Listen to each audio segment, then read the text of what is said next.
Rieccoci, primo su Te Pares, appuntamento del mercoledì, gruppo TV7, come di consueto, vi ricordo, siamo in diretta sulla pagina Facebook, ospite l'avete visto è Dino Baggio, è stato un grandissimo calciatore, stiamo raccontando la sua storia perché è davvero anche tra l'altro bello nel sentirlo parlare e anche molto affascinante. Eravamo rimasti a Parma e quindi, perché qui ovviamente il tuo curriculum è molto lungo, stiamo parlando che vinci la Coppa UEFA in finale contro i francesi dell'Olympique Marsiglia. E nell'andata ai 6 semifinali contro i polacchi del Cracovia vieni ferito alla testa da un coltello lanciato da un tifoso che ti causa 5 punti di sutura. Cosa è successo lì?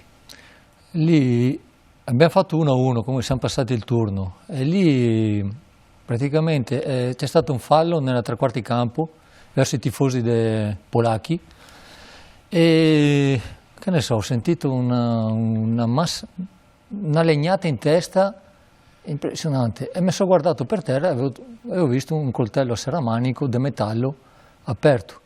Lo stavo per prendere, invece è arrivato un tifoso, un giocatore su di loro, l'hanno preso e l'ha buttato fuori. Fortuna è che la partita era in diretta, è stato tutto registrato. L'arbitro non credeva che io avessi preso una coltellata, ha dovuto aspettare fine partita a vedere le registrazioni e vedere che vedi che vola sto coltello, ancora si vede ancora oggi su YouTube, e mi prende qua. Per fortuna mi ha preso qua dietro, perché se mi prende davanti, ciao, e l'ho preso col manico, comunque de ferro. E lì metto la mano, vedo che tutto sangue nella maglietta qua lì, esco, io ho detto mettimi i punti che devi mettere che io rientro in campo, io non sta partita non la perdo. Io ho detto al dottore, mettimi su sti cazzo di punti che io rientro. Insomma, mi ha ingraffettato tutto e sono entrato, perché allora si poteva anche entrare anche se eri sporco di sangue, oggi non lo puoi più fare. E ho finito la partita. Matto. No, ma io ero così, ma anche i punti che mi mettevano senza anestesia non sentivo niente, metti su e via.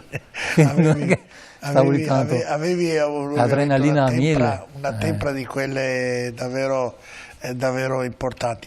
E poi guardavo praticamente durante la partita, e qui un altro passaggio molto carino, durante la partita con la Juventus del 2000 c'è uno scontro al vertice, voi contro la Juventus, per la vittoria del campionato, e tu commetti un fallo su Zambrotta sanzionato con il cartellino rosso. L'arbitro Farina, a seguito del gesto del pollice, insomma, morale della favola, ti espelle perché tu fai la Juve ai soldi e poi gli spunti una cosa del genere, vieni squalificato per 2 partite che inizialmente erano 6 e poi multato al Parma per 20 milioni. Domanda, tu che eri stato alla Juve, era davvero così la Juve passando in un'altra squadra? Cioè, quando ci giochi, no, quando ci giochi non fai conto a certe cose, quando ci giochi nella squadra, quando ci giochi contro vedi che qualche fallo... Attento che non ritorniamo in tutte... No, ormai no, ma... Potessi tornare indietro non farei neanche più niente, che intanto guarda ci ho rimesso solo io alla fine, ho perso la nazionale, ho perso... Sì, perché poi quindi, tra l'altro, bravissimo, oltre a saltare la partita amichevole nazionale con la Svezia il 23 febbraio del 2000, per decisione di Luciano Nizzola, allora presidente del FGC, non verrai più convocato in nazionale, dunque hai saltato anche i successivi europei. Io dovevo fare gli europei e i mondiali successivi. Gli europei erano lì, erano pronti, era fine stagione. Quindi è sempre stato titolare in nazionale fino alle ultime partite e poi mi sono trovato sta cosa che ho detto ti diamo un paio di giornate di squalifica con la nazionale, poi rientri, buonanotte, sono più rientrato e poi ho perso il mondiale successivo. Quel gesto che hai fatto era un gesto dal nervoso, che poi il popolo dice la Juve viene aiutata, sempre la squadra più forte, sempre aiutata, è stato da nervoso quel gesto. La Juve non c'ha bisogno di essere aiutata perché sono sempre forti, però certe cose che vedevi un po' così in campo... Però vedi, io adesso non voglio prenderti in un ragionamento, però analizzando ti accorgi che l'era Moggi, poi succede il fatto Suarez, poi succedono gli ultimi periodi ovviamente le plusvalenze, capita sempre la Juve, io non sto accusando però i fatti dicono che le cose più importanti capita a una società che dovrebbe vedere sotto l'aspetto immagine comportamentale un esempio del calcio italiano, invece ti accorgi che l'era Moggi abbiamo visto che sono andati a processo. Suarez credo sia stata la cosa più ridicola che uno può fare, il comportamento che hanno avuto, e oggi ci sono le plusvalenze con una Juve che viene penalizzata ancora una volta di 15 punti, retrocessa in Serie B in quel periodo. È un po' particolare la situazione. Poi guardi la formazione, cioè, lì ho capito che però... Diciamo che sono anche bersagliati, cioè la squadra che vince di più, tutto quanto, magari anche più bersagliata, vanno più a vedere. Sarà anche questo. No, Perché hanno non fatto dico, gli anni... no, era sul ragionamento che tu hai fatto del dire la Juve non ha bisogno di certi aiuti, però la vita e i campionati dimostrano che hanno usato un po' dei trucchetti sotto l'aspetto ovviamente però io non penso che sia anche sotto l'aspetto economico. Ma non penso che sia anche l'unica che abbia fatto qualcosa che non va. No, però la Juve dalla scuola Sì. doveva essere un po' sopra le altre. Se capita a Spinelli o a Cellino posso anche capire, se capita a Agnelli mi lascia un po' perplesso tutto qui nel ragionamento. E allora tu rimetti tutto lì e quindi parti e vai a giocare in Inghilterra con il Blackburn. Come ti sei trovato lì? Prima passo alla Lazio però. Ah sì, giusto. Da giusto. Parma... viene quest'anno il campione d'Italia in carica, che aveva vinto lo scudetto alla Lazio. Sì. L'anno dello scudetto della Lazio, che poi facciamo la Coppa dei Campioni, un bellissimo anno. Ecco lì ritrovo Zoff, che mi ha lasciato a casa dagli europei, ma so che lui non c'entrava niente, perché era venuto dall'alto che gli aveva detto questo non lo convochi. Anche con Zoff ho fatto tutte le partite titolari, me lo ritrovo vado alla Lazio, lo ritrovo alla Lazio, le ho fatte tutte titolari, impossibile da togliermi, era il punto fermo, se stavo male giocavo lo stesso con lui, quindi lì 1+1 ho detto te non c'entri niente. Non ci voleva molto capire, insomma, no. E la Lazio come va poi? E facciamo un bell'anno quell'anno, siamo arrivati secondi, ha vinto la Roma, mi sembra, il campionato. Noi siamo brutta secondi. roba però. Sì, siamo arrivati secondi a 2-3 punti, quindi bellissimo campionato, però purtroppo ha vinto la Roma. I cugini e lì a Roma non è semplice. Tu hai fatto praticamente il derby di Torino, il derby di Milano e il derby di Roma, giusto? Sì. Hai giocato in queste tre grandi città. Qual è quello più caldo? Quello di Milano o quello di Roma? No, quello di Roma. Quello di Roma non c'è paragone. A Roma è tutto un folklore. Cioè, lì inizio un mese prima a partita i tifosi che vengono, ti dicono mi raccomando il derby, mi raccomando il derby. Poi il giorno della partita quello che facevano dentro lo stadio con i striscioni, gli sfotò che si fanno tra di loro, ma iniziava 4 ore prima e sfottò la roba. Era una coreografia. Sì, e poi nel vincere e nel perdere il derby cosa cambiava? Era sempre meglio pareggiarlo. Derby, perché almeno vivevi... Se vincevi certo, se vincevi la... E tu ne hai vinti i derby? No, io li ho persi tutti. Quelli che ho fatto io ho persi tutti. Addirittura uno ho perso 5-1 ho perso, quell'anno lì. Sempre a Roma? Mamma mia, sì, a Roma. E il giorno dopo avevamo allenamento, si sono presentati 3-4 mila tifosi all'allenamento, ci hanno rinchiuso lì al campo. Qual è stata la società dove hai avuto più contestazioni da parte dei tifosi? Alla Lazio per questo risultato? Questo forse è stato sì un po' più altre parti. Ecco, in quel momento lì, in quel periodo lì, quando c'è questa contestazione, c'è un po' di paura tra di voi? Cosa succede all'interno dello spogliatoio? No, noi fai gruppo, pensi già alla partita successiva, devi vincere la partita. Allora, se vinci già la partita successiva è già finito tutto. Fortunatamente giochi ogni 3 giorni. Quindi non è che devi aspettarne 7. Fa veloce, fai veloce e via. Sì. Senti, poi diciamo, dopo la Lazio vai in Inghilterra. Sì. In Inghilterra come mai ci arrivi? Io dovevo andare in Inghilterra anche qualche anno prima al Chelsea, che mi chiamò Vialli, che lui lì allora faceva giocatore e allenatore. E mi fa, come mai non è citato? Perché ero appena arrivato a Parma. E io gli ho detto, senti i dirigenti del Parma, se ti danno l'ok, figurati, io a Londra vengo subito. Mi hanno detto di no. E quindi per 2 volte dovevo andare al Chelsea, anche dopo con la Lazio dovevo andare al Chelsea, però lì c'era qualche problema non di ingaggio, ma di altre robe. Insomma. Senti, e quindi vabbè, vai in Inghilterra, giochi un anno solo, mi sembra. 7 mesi faccio a Blackburn, dove faccio anche un gol lì. 7 mesi belli e poi niente, sono rientrato in Italia e vai ad Ancona. Vado ad Ancona, sì. Ormai era un po' eri Serie A l'Ancona. Serie A, sì. E lì ad Ancona succede cosa? No, lì l'Ancona praticamente retrocede c'è un mezzo fallimento perché poi il presidente non ha pagato neanche gli stipendi, quindi è saltato tutto quanto. Quindi hai perso lo stipendio anche? No, lì siamo andati tramite, come si dice, l'AIC, che te li fanno recuperare, ma non prendi mai il 100%, prendi un 50%, insomma. Diciamo che un 50% ciao, l'hai perso, sì. Hai recuperato. E Per fallimento, lì vai sui fallimenti, poi gestisci il curatore fallimentare. Con un giocatore così del tuo spessore era l'unica richiesta che avevi avuto? Beh, in quel momento sì, rientravo in Italia, il posto insomma era anche, ancora stavo anche bene, insomma, Sì, ma c'avevo anche 36 anni, 35-36 anni. Quindi eri già. Era Però verso la dopo vai anche a Trieste, se non sbaglio. Sì, dopo faccio 3 mesi a Trieste, c'è il presidente. Che poi anche Trieste è una bella città. Bellissima, insomma, no? Stadio, gente, posto, bellissimo, solo che era una rivoluzione continua di tutti i giorni, giocatori che andavano, venivano, allenatori uguali. Ho fatto 3 mesi lì e ho detto basta.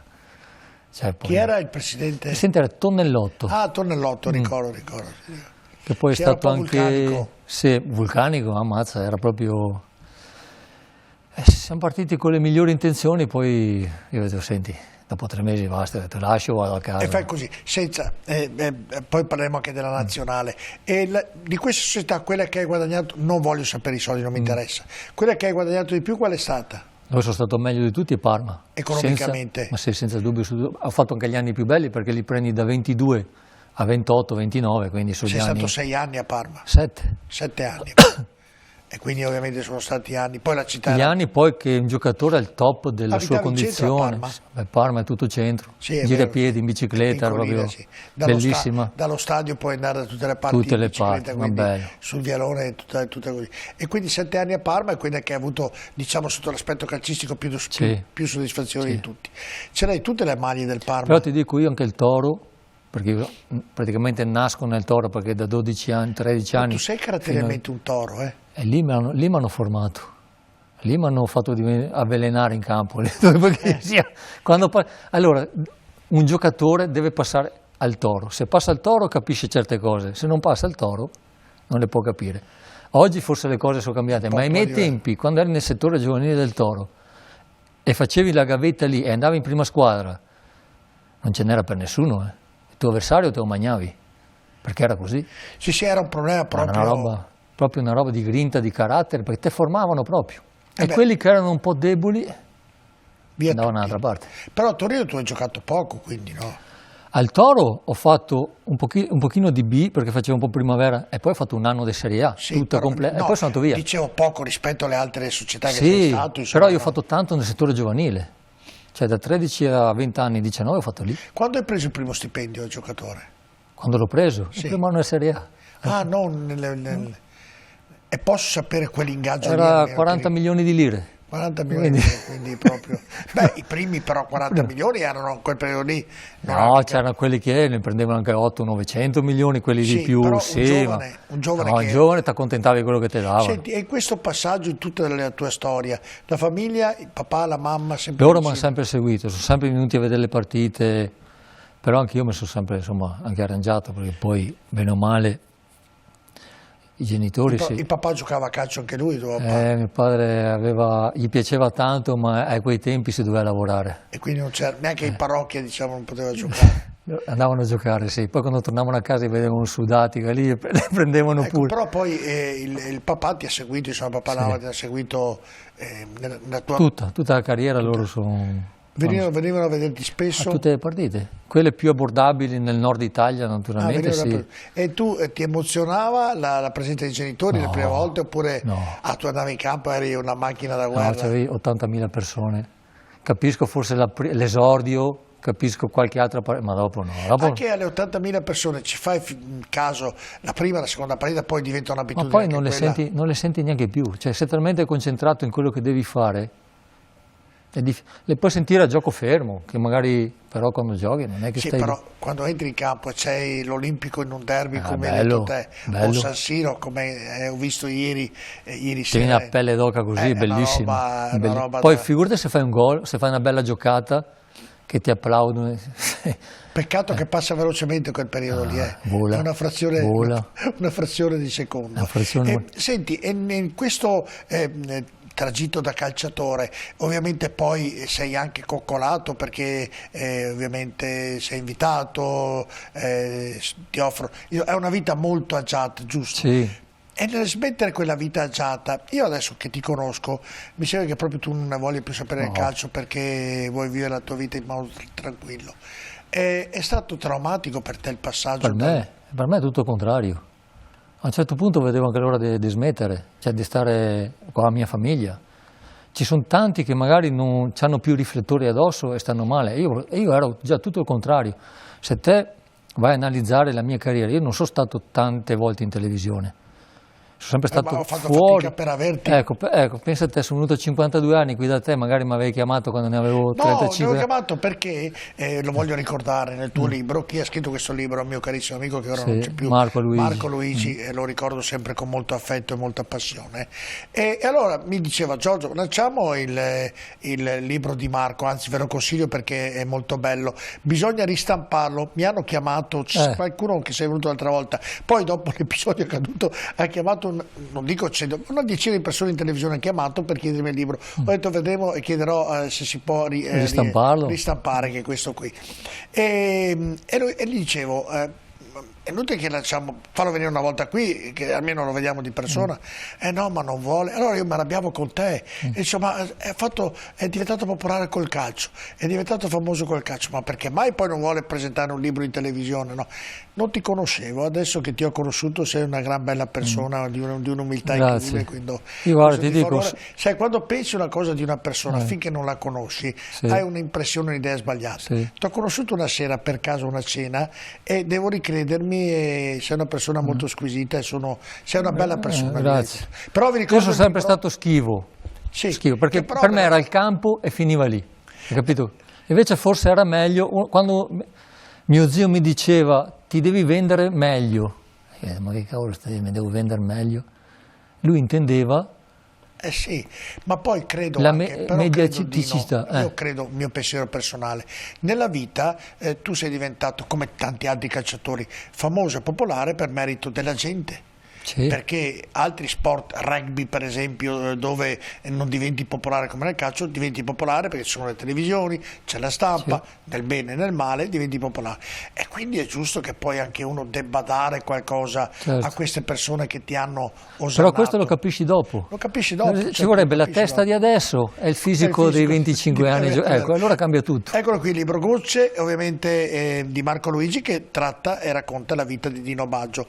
Molto ma molto bello. Acquistatelo, vi ripeto, non c'è, e quindi chiamateci in redazione, cercheremo, se ce ne sono diversi ordini, di riprodurlo e di ristamparlo perché merita. Poi qui guarda, avevi la fascia capitano in questa foto? Lì era all'Anfield Road a Liverpool ed era Galles Italia, vincemmo 2-0. Da capitano con la nazionale italiana, ho giocato da capitano. Che poi voglio ritornare. Cosa si prova a essere capitano in una squadra? È stata l'unica partita però bellissima da capitano, perché non c'era Baresi, Maldini, quindi... Sì, ma anche in campionato, nelle società non hai mai fatto capitano? Qualche volta. Ecco, e cosa si prova a fare il capitano? C'è una responsabilità maggiore perché devi tenere anche spogliatoio, sei quello che va a parlare per primo governatore, presidente... E via discorrendo. Senti, l'ultima parte la tengo sulla nazionale, poi trovi la moglie che tra l'altro è una ballerina, che faceva Buona Domenica. Ha fatto pace con Ambra Angiolini, mica ancora mi sembra, Non lo so. Perché con Ambra Angiolini lei andava, sai tutta la storia, mi sono preparato. Sì, non dico niente, non posso dire niente. No? C'ho il silenzio stampa a casa. Allora racconto io, si metteva, poi basta leggere, insomma, la moglie di Dino, ovviamente faceva parte di quelli della RAI, delle ragazze della RAI. Mediaset, sì, scusami, io non faccio le confusioni, perché mi sono scritto tutto. E succede che praticamente, sapete, in quello spettacolo c'erano le ballerine di prima fila, le ballerine di seconda, e la moglie di Dino Baggio era in seconda fila, poi è passata in prima, poi ha avuto un diverbio che non si è ancora capito con Ambra Angiolini, poi ha voluto far pace con Ambra Angiolini, le è data nel suo camerino, non è riuscita a farlo, insomma, è avuto così. Come nasce l'amore con tua moglie? Dove la trovi e nasce? Questo me lo puoi dire. Allora nasce a Parma nel 99 Però io era già un po' che la vedevo tramite le trasmissioni che mi piaceva. E la fortuna è stata che avevo un mio amico a Parma che lavorava a Roma per questa trasmissione. Lui faceva Roma-Parma e io ho detto, ma te me lavori lì dentro? E ho detto, fammi conoscere sta ragazza, no? Ci penso io, mi fa, ci penso io. Insomma, da Roma me l'ha portata a Parma, perché io non potevo tanto muovere perché giocavamo ogni 3 giorni, e la prima volta che l'ho vista era a Parma, insomma. Eri giovane quindi? 28 anni avevo. Ah, 28, beh, mica tanto giovane, eri già... giovane come gioventù però, sì. E quindi poi la porti all'altare e poi gli fai fare la moglie, la porti a tombola. Anche perché lei tiene la famiglia. Ha detto, o lavoro... Perché lei è di Roma, giusto? Sì, lei è romana, Roma proprio, Roma. E pensi, hai giocato alla Lazio e non hai conosciuto la Roma? Erano tifosi della Roma pure. Ah, lei e altri parenti che c'ho ancora, sono tutti tifosi della Roma. L'unico era il nonno suo che era tifoso della Lazio, l'unico. L'unico che ci andava, gli altri era uno sfottò continuo. E quindi poi ti sposi, ovviamente, sì. E hai 2 figli, 2 bellissimi figli che giocano a calcio entrambi, sì. No? E poi vivi e fa una vita proprio... Hai dedicato... Lei mi ha seguito dove io sono andato anche in Inghilterra con i bambini allora, e finché ho finito poi adesso mi sono trasferito qui a casa e siamo qua, insomma. Ecco. E quindi ogni tanto a Roma ci vado, anche spesso, perché Roma è Roma. Non c'è una città più bella di Roma. Vuoi vedere qualche partita? Lì è difficile. No, Roma in generale, dico. No, faccio... no. Qualche partita di Serie D? Sì. No, di Serie D sì, io parlavo di Serie A, se no, mi capita. Non sono più andato. Non ti è venuto qualche voglia? Parma mi hanno chiamato diverse volte, magari ci vado a fare un giro. L'ultima volta che ho visto Parma era in Serie A, quindi è passato anche un po' di tempo. Adesso sono in B da qualche anno, spero che riescano a venire su, perché è anche una città che merita la Serie A. Sì, sì, perché lì insomma, è più piccola di Padova, però... ma anche Padova non merita di stare in Lega Pro, dovrebbe almeno una B buona. E quindi in quel momento tu separi la tua vita da calciatore, e come parlavamo prima, Dino, e la dedichi alla famiglia, ai figli, e col calcio sei un po' nauseato. Ma perché ti viene questa nausea?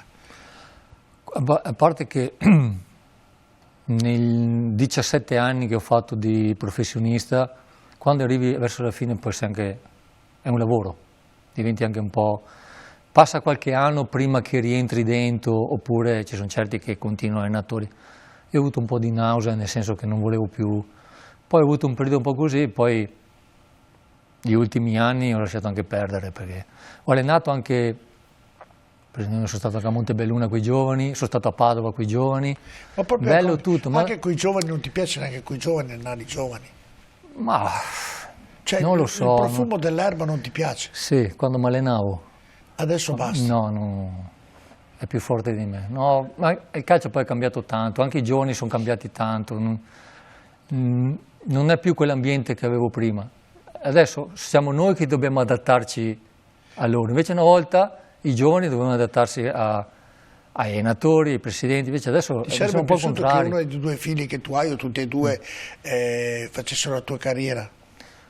Mi piacerebbe, sì, però loro stanno facendo la loro carriera nel miglior modo possibile, si stanno impegnando, stanno facendo bene, non si sa mai nella vita. Sì, no, ma dentro un papà che ha calciato, ha fatto io mi metto da parte. Me l'hai sempre detto. Sì, io anche quando vado a vedere le partite di loro, già mi dà un fastidio che mi riconosce la gente, perché c'ho il figlio che gioca, e allora mi metto da solo in un angolino, devo stare da solo, non voglio neanche nessuno vicino, perché dopo so come sono, no? Allora più lontano sto, è meglio per tutti. Poi dai qualche suggerimento quando me lo chiedono glielo do, se no loro hanno il loro allenatore, gli devono chiedere al loro allenatore. Te lo chiedono oppure ti dicono papà tu sei vecchio ormai, non capisci nulla. Qualche volta me l'hanno chiesto, ma non lo facevano. Poi ritornavo, ma sai che hai ragione, mi dicevano. Ho detto, adesso fatevi le vostre esperienze. Poi quando sbagli, e li impari.